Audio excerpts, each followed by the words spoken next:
দুর্ভাগ্য নেমে আসে। মানে ক্রেডিট কার্ড বানানোর পর থেকে আমার লাইফে একটার পর একটা আর্থিক সংকট লেগেই থাকে।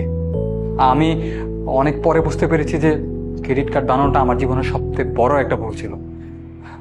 মানে ক্রেডিট কার্ড যারা অফার করে মানুষকে, জনসাধারণকে, তাদের মেবি এটাই প্ল্যান থাকে যে নানান ধরনের লোভনীয় প্যাকেজ দিয়ে মানুষকে তাদের দিকে আকৃষ্ট করবে, আর দিনের পর দিন তারা আরও লোনের বোঝা চাপবে।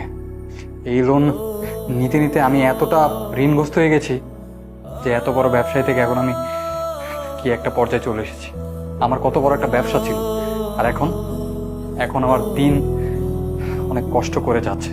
ক্রেডিট কার্ড বানানোর আগ পর্যন্ত আমি বিলাসবহুল জীবনযাপন করতাম, আমার নিজের একটা বিশাল ব্যবসা ছিল। আর ক্রেডিট কার্ড বানানোর পর আজকে আমি মানুষের বাসায় ড্রাইভিং এর কাজ করছি। এত দুর্দিন চলে এসেছে আমার জীবনে। সত্যি কথা বলতে কি,